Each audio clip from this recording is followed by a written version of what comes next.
In my last video, I mentioned to you that towards the end of 1992, I decided to establish DXN. It was not easy because I still lack a lot of preparations to establish the company. First, the fund was not sufficient. With 70,000 ringgit to establish the farm, factory and company, no one believed that it could be done. Most of my money was due to establish a mushroom farm. Luckily, I'm using the eco-farming approach. I acclimatized the Ganoderma to adapt to the environment, so that I need not spend a lot of money to modify the shade to suit to the Ganoderma. Eco-farming is a minimalist approach. I let the Ganoderma grow in the natural environment with minimal interference from me. Only the strongest and the most effective Ganoderma will survive. Luckily at that time, health food was not yet under strong legislation. I was able to put up a simple factory. The most expensive instrument was the special grinding machine to do the nano grinding. And I brought one simple manual capsule machine to produce the capsule. After I established the farm and small factory, even though the scale was minimal in nature, I did not have much money left for the setting up of the office. One of my friends has rented the first floor of one shop lot for a music center. He rented out 1/3 of the space to me. The rental is 87 ringgit per month. That time DXN only have one product, RGN, GL and nothing else. So just one small cabinet was enough for me to put some stocks. A table, one computer with one Epson dot printer, a few chairs for the guests. The first office of DXN was established. The only staff was a young lady clerk with the salary of 250 ringgit per month. Me and my wife were still working. As there was no sales at the moment, I need the salary to sustain the business. I think I have broken a few records in the MLM history. This is the smallest MLM company in the world, with only one product, one clerk, one table, one cabinet, one computer. Oh, finally we mobilized and started DXN. As I continued to work in Mada, so basically DXN at the time was a part-time MLM company. Add to the smallest size, people in Alostar give it a nickname, Syarikat Gila. It means crazy company in Malay language. In many ways, DXN looked crazy for sure. The only MLM company operated with only one staff in the office, one product to sell, one table and one computer as a counter and office desk. But we have something that eventually beat all other MLM companies. That was the Ekanaga process, the one dragon company.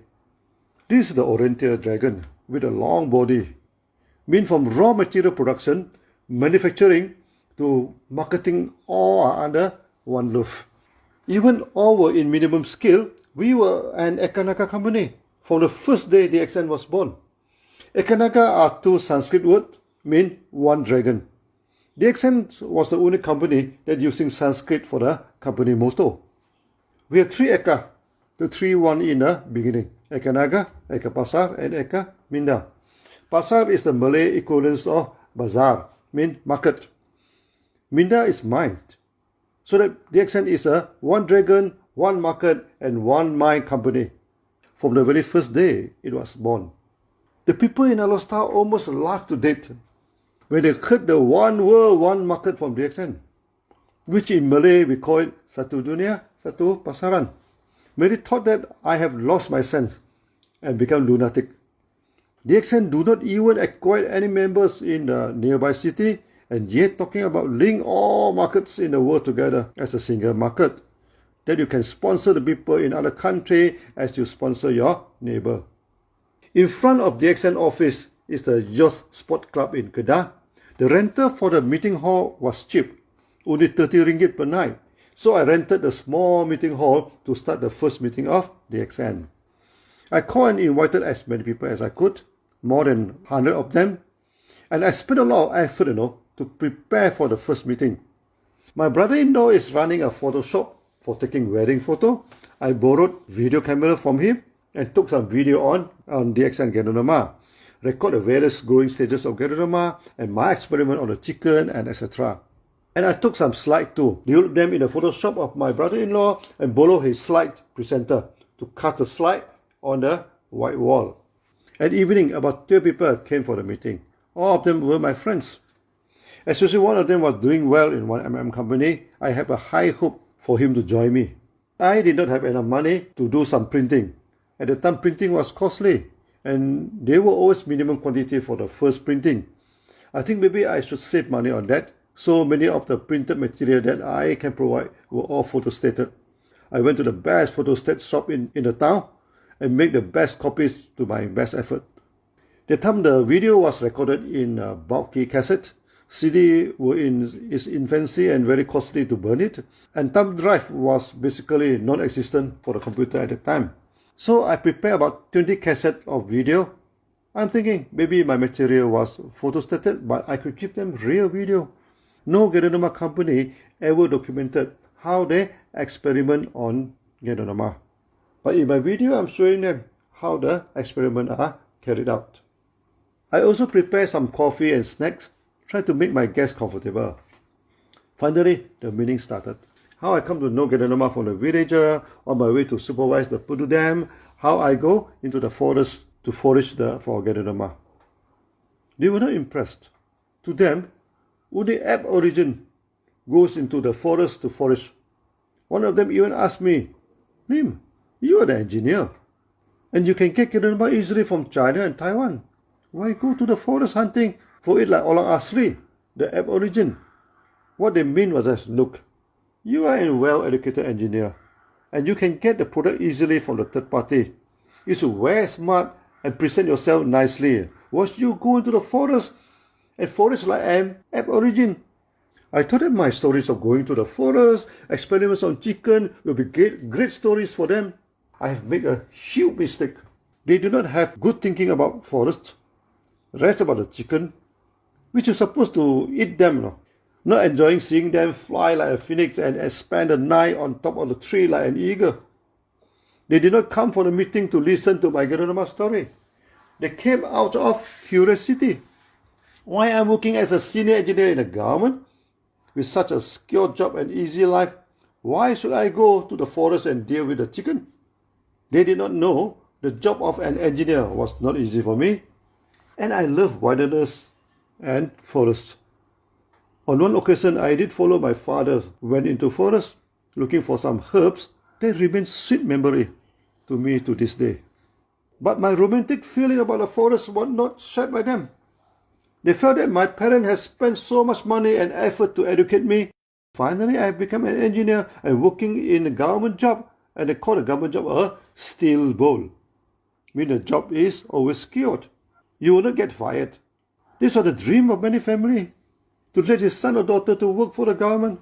And now that Lim will leave his job and go foraging in the forest and give them photostated materials and having meeting in cheap spot community center. All companies are having meeting in good-looking hotel.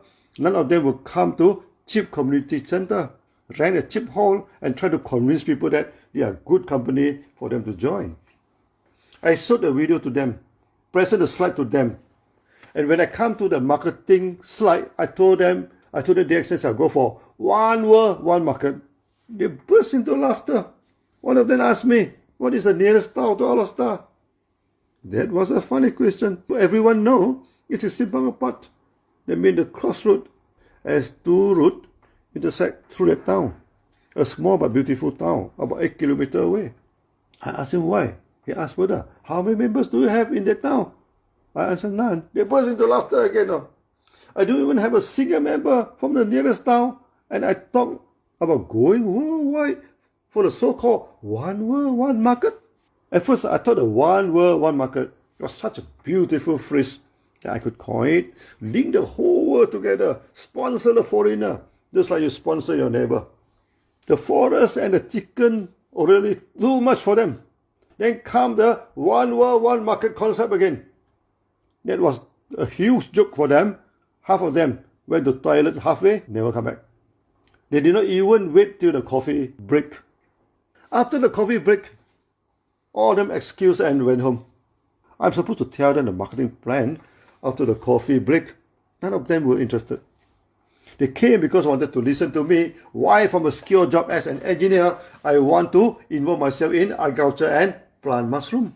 To them, an engineer is prestigious, and to be a farmer, downgrading myself. They also asked another question. In Alostar itself, is there any big international company? There was none. Alostar is just a border town, close to Thailand. Once the young people chasing the dream in bigger town, they never come back. The problem with Alostar is its small size and stagnant growth. Before I went to study in India, the population is 200,000. After I graduated and come home, the population was 200,000. The time when I established DXN, the population was still 200,000 today. When I am talking to you, the population remains 200,000. It is a stagnant town. All young people do not see any hope in this border city. Once they say goodbye, they never come back, except visiting their parents. And from a city like this, you want to go to one world, one market? The meeting went very wrong and was a catastrophe. Not only they did not join DXN, word started to circulate in Alostar that one engineer in Mada has turned lunatic. Go into the forest like the tribal people, giving photostated material to convince people to join his company, meeting in a cheap community center and talk about establishing a world market for his products, and telling people his chicken were as beautiful as the phoenix. The time I joined a classical musical group, one of the attendees was from the choir in the same organization, considered close to me, and she was active in MLM, which I hope for the best. She could join DXN and help me to promote the market. But later one of his friends told me that man told him I have turned lunatic, giving him the cassette about the chicken, talking about the world market without a single member, dreaming big with only one clerk in his office. What made me sad is what his comment on my materials he told his friend. If not because Lim is my good friend, I would have dumped them into the dustbin. I spent so much time and effort to prepare the video. This gave me a good lesson. This kind of hand up will not help to promote your company. Later, I threw away all the videos and all the slides, went to the stage with two empty hands and talked. That habit remained to this day. The time the famous leader in MLM, people nicknamed them MLM Eagle. There were a few eagle around in Alostar. Then I decided to try my luck on one eagle. He was a successful distributor to one MLM company, even has his own office, many times the size of the DXN office then, and employ a few staff. When I reached his office, his staff told me he was in meeting, so I need to wait for him. I waited and waited for more than 2 hours. Finally, I saw someone out of his office. It was his father. The so-called meeting was actually chit-chat with his father. When I went into his office, I saw him wearing a neat coat and comb his hair very well, and he gave me a serious and non-smiling face. Immediately I sensed something was wrong. Before I even had a chance to talk anything to him, he started to attack the accent. He told me his office was much bigger than my office. He has more staff than me. And he reminded me, in the industry of MLM, you have to keep your image well, must put on the best clothes and comb your hair neatly. Not like me, famous for wearing casual wear and having a hair not combing, like the Einstein. Then he leaned forward and looked at me fiercely in order to stress his word. Then even in his situation, he dare not even thinking of establishing an MM company. And who are you, start with such a shabby office and dare to call it an MLM company? Immediately I sensed such a character was not suitable for DXN. With such a negative attitude, it would be a negative liability instead of an asset for DXN. I am not coming here to listen to his lecture of how to wear smart and comb your hair neatly, so I excused myself and left. This took him by surprise now. He expected me to explain myself and DXN and then enjoy and entertain himself by mocking at me. Later, I learned that he joined a money game company, lost all his money, did not pay his staff and then left him, and his office was closed down and taken over by some others. The last time I heard about him was he was selling some cheap clothes beside the roadside for a living. That was an irony in his life.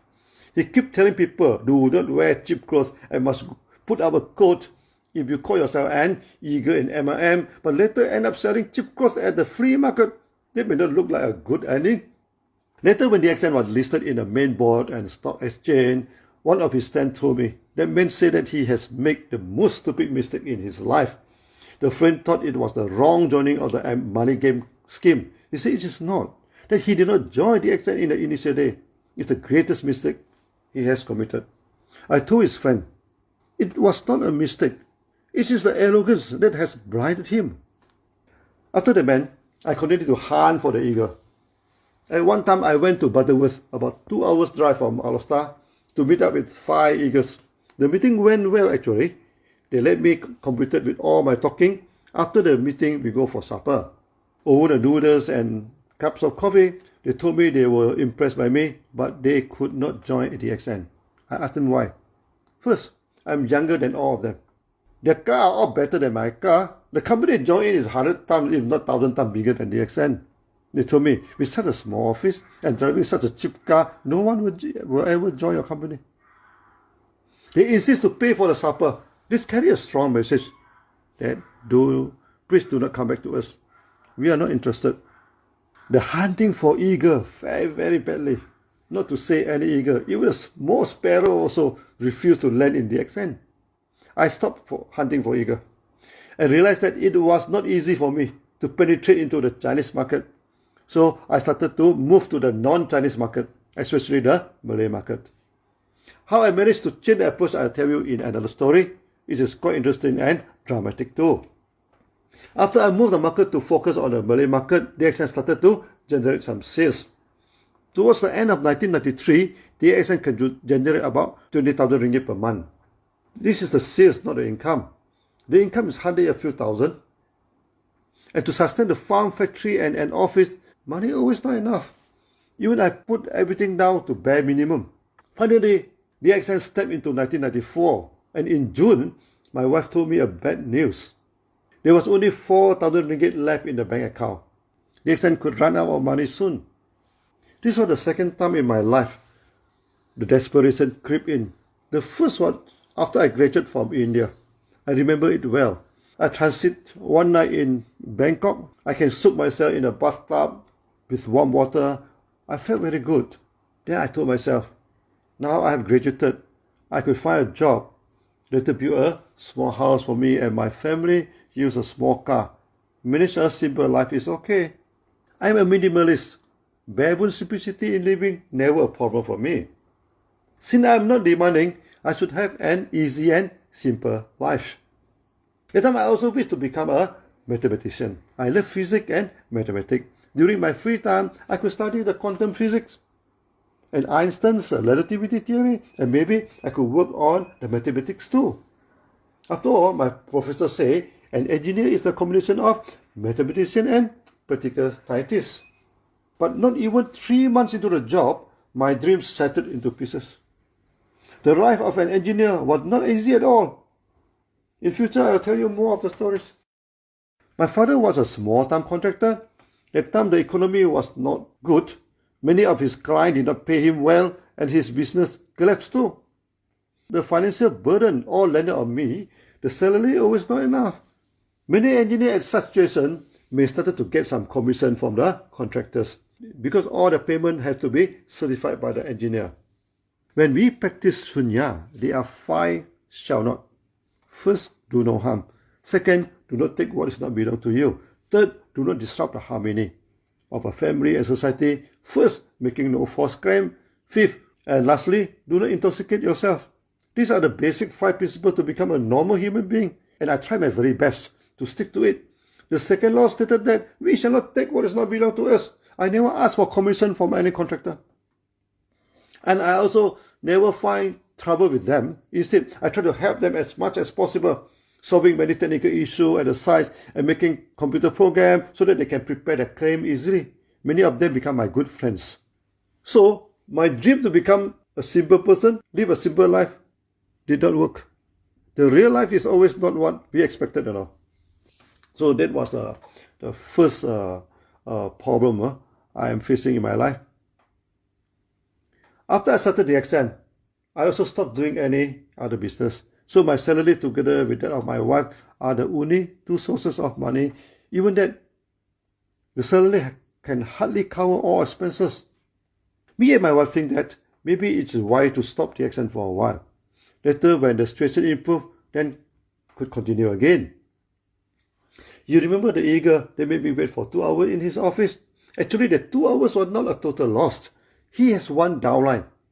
Came to visit him that day and saw me sit like an idiot for so long and come over to have some chit-chat with me. He was a friend of my sister, so he knew me because of her. Later, he also joined the eager to jump ship into money game, and apparently it was a wrong ship. He lost all his money too. The eager ended up selling genetic cloth at flea market, and he opened up a small noodle shop to sell noodle with a very funny name, Damn Hot Fish Head Rice Noodles. Just a few blocks from the house of my father-in-law, and he knew my wife too. After disclosed the bad finance news to me, my wife must have found me pale in the face. Then he proposed, why don't we go and eat that damn hot rice noodles, run by an ex-MM leader, aka the eager. Maybe the hot noodle can bring back some life to my face. When we were at the noodle shop, the man recognized me and greeted me warmly. I ordered the rice noodles. It was the name it claimed, extremely hot and spicy. I am sweating all over while eating it. The time was late afternoon, around 5 p.m. Not yet the time for dinner, so not many customers went to the shop. And he came over to chit-chat with me and asked me how was the doing of DXN. I told him things were bad. I planned to close down for a while. Then he said something that changed my life and the future of DXN too. He told me, look, Lim, when you are an MLM man, you always an MLM man. You should not stop. Once you stop, it is over. You will not be able to go back again. Then he pointed to himself and said, look at me, I stopped. This is the end. No way I can go back to MLM again. His words were like the lightning that shocked and whooped through me. He even encouraged me, saying that your business already started. The products also started to move into the market. He knew I worked day and night to establish the company. He told me, focus on my energy, push forward. There's no return now. After that, some customer came and he had to serve them. I saw him sweating and focused in making the noodles. He was a good noodle man. Later, his shop became famous and quite a lot of people come here to try out his damn hot noodles. That's what probably the most worthwhile noodle I have taken in my life. That time it was also near to a public holiday. I told my wife, why not we go to the peak of Gunung Jerai, the highest peak in Kedah State, near to Alostar with only 1 hour drive. Can oversee the paddy fields and the night is cool and pleasing, where government runs some chalet at very affordable price. So we spent the night at the top of Gunung Jerai, or Mount Jerai in English. The evening was cool and pleasing. We sit at some stone bench that overlooked the paddy field and some small town along the main trunk road. We sit at some stone bench that overlooking the paddy fields and some small town along the main road. I knew the paddy fields well. It is under my supervision in Mada.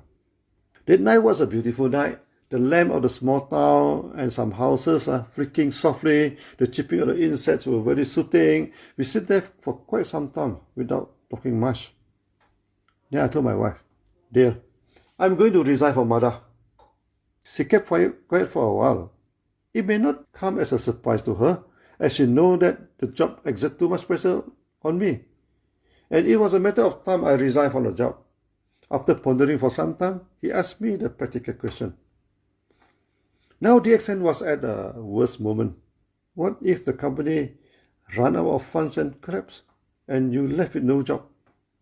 I told her, I have no worry about the job. A few contractors that their contract was supervised by me and told me that in future if I need a job, they could take me in immediately. I told my wife, I am a technocrat now. I may lost all my money, but the skill and the knowledge were always with me. I am a good engineer. I have no worry about getting a job. You see, I never take money from the contractor. And it is at this most critical moment of my life, give me the strength to go forwards. Because I know they can employ me if I need a job. I knew a few engineers who took commission from the contractors. Since the money came easily, they always spend more than what they get, and pension poor, full of debt. The night remained sweet and pleasant. I did not answer the most important part of the question posed by my wife. What if DXN ran out of money and collapsed? It was the time that I told my wife about the continuous shooter. Shoot 100 times, and at least one shoot will hit the target. If I fail, I shall try again. Fail, then try again. Keep trying. I told my wife, there can be many failures, but we just need one success. One. Just one. After we came down from the peak, the next day I tendered my resignation. When you work in the government, if you tender 3-month notice for resignation, then you do not need to pay any compensation. If you tender 1 month resignation, you have to pay 1 month salary. When towards the end of June, the condition of the company turned from bad to worst, and I do not think the company can last till September, the last day of my resignation notice. So in July, I submitted a resignation letter again, this time 1 month notice. I am the only engineer that submitted resignation twice in the history of MADA. The resignation sent shockwave throughout MADA, and many came to me and tried to persuade me not to resign. But my decision was final. Sayonara to engineering. When I worked in MADA, not all the bosses were harsh and suppressive. My immediate boss, Mr. Lok, was a kind-hearted boss. When he received the news that I tendered my resignation, he asked me to meet him. And in rare occasion, he ordered coffee in his room. I never saw him treat people coffee in the room. So when he served me coffee, I knew he must have something important to tell me. He was a bit apologetic and said to me, "Look, Lim, sometimes I could not control my temper and saying harsh words. I just heard that you tendered your resignation. May I know, have I said something that offends you? Or anything here that makes you unhappy?" I immediately sensed that he thought I tendered resignation due to anger, or not happy with the organization, or worse, maybe I'm not happy with him. This was the quality of a good boss. Always think of the feeling of the subordinate.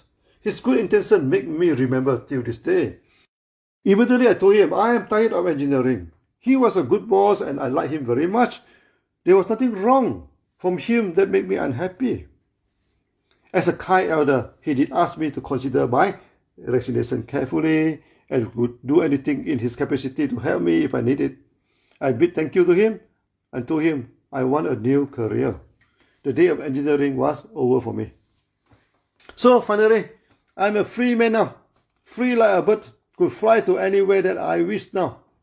But there were two immediate problems at the time. That I'm owing MADA for the housing loan, which I had to settle in 3 months' time. Another problem was my bank account was also very free though, free of any money now. When I served as government engineer, I could loan the housing loan once in a lifetime. Maximum loan is 120,000 ringgit with a very low interest rate, half of that of the normal loan for the bank. Most engineers would borrow close to the maximum loan as the interest rate was low and they take it as a gain. But I did not think it that way. If I borrow to the maximum, after the monthly deduction for the payment of loan, I may not have any money left to support the running of DXN. So I only borrowed 60,000 and buy a cheap terrace house at the outskirts of Arostar, where the pricing of the house are cheaper. Many of my engineer friends say this was stupid, as I did not maximize the gain in the interest. But I told them, for any loan, you still have to pay back the loan, whether with or without interest. When I loan it in low figure in any eventuality, it will be easier for me to settle the loan. I bought the house for 57,000, considered as one of the cheapest for a 2-story terrace house. With the extra 3,000 in the loan, I managed to put in some furniture in the house. By the time I resigned, the prices of houses were started to trend up, and my house was valued at 80,000 then. So I owe MADA around 40,000, and it was only half the price of the value. I thought it could get the loan from the bank easily. But my application were rejected by all the banks. Lastly, I went to see one of the bank manager, who was my classmate. I asked him why the loan was rejected. He said, "Look, Lim, now you are jobless. Bank wouldn't loan you money, because you have no stable income. I told him I'm not jobless, and DXN pay me 6,000 per month. I did have a salary, but he said that was your own company, and the salary was just on paper. And worse, somehow you know that I did not have any more money in the bank. Dealing with the banks always annoyed me. When I need the money most, they never lend me money. Later, when I have established the company and they don't need any loan anymore, and they keep on contacting me to get a loan from them. My wife must know that I'm in bad shape. Quietly, he talked to his father, and who agreed to loan me 40,000 to settle the housing loan. I told my wife we should treat the loan as the bank loan, pay money installment with interest. Eventually, I pay back all the money with interest. My father-in-law told my wife, I'm the only one in the family actually pay back the money, and with interest some more. The rest of the family members, after borrowing the money, never pay back to him. That solved the first major problem of housing loans. Then the immediate problems were no more money in the bank. I remember the evening after vaccinations, I sat in the office with my wife, tried to look through the bank account. There was nothing to look. No more money in the account. Then I received a call. It was from one of the contractors. Then I have supervised some of his contracts in Mada. He tried to confirm with me as he heard the news that I just resigned. I told him yes. Then he said he would send his daughter to my office to buy some products for me. After some time, his daughter arrived, a fair and good-looking young lady. At first, I had some casual chit-chat. He just completed his secondary schooling and going to Kuala Lumpur for tertiary education, and he would take up interior design. He told me he would like to be a design artist. Then he opened the bag and took out a stack of money and put it on the table and told me, my father would like to order the product from you. Totally worth is 6,000 ringgit. I was taken aback. That was a huge sum of money. And I asked her, there was a lot of products. What were they going to do with so many products? He told me they have a big, huge family and a lot of staff. There was no problem in consuming all these products. And more important, her father told her not to come home if I did not accept the money and sell the products to her. This was the first time I got some money from a contractor, and there was not a bribe or illegal deal. As I'm no longer an engineer, there was no way I could help him now. And I exchanged it with goods. I told myself, it was a sales, not a bribe. I accepted the money and packaged the products to her. That was the single most high-value purchase for DXN till then, and it did come in the right time, like a timely rain after a long drought. The daughter of the contractor chatting with me about interior design and asked whether she could be a good artist and designer. I assured her, she's neat, beautiful, and with a pair of intense and sparkling eyes, he would become an artist for sure. Actually, that night, he seemed like the most beautiful lady in the world, except my wife, of course. After this, a few contractors and my friends did come and buy products from me. As I am a disciplined engineer, I never accept commission from any contractor. They sure know that I need money after my resignation. Sometimes, when a person extended his hand during the time of need, then we know he was the true friend. I am thinking, karma does work in a positive way. Even though I did not take any money from the contractor, at the end of the day, I gain more than any engineer that take the commission. I dare to design because I know some of the contractors will take me in immediately if I need a job. Then out of my expectation, at the time of difficulty, some of them purchase the products to support me. So finally, DXN was running and kicking. In the next coffee talk, I will tell you how DXN developed the market in Malaysia. See you then. Bye-bye.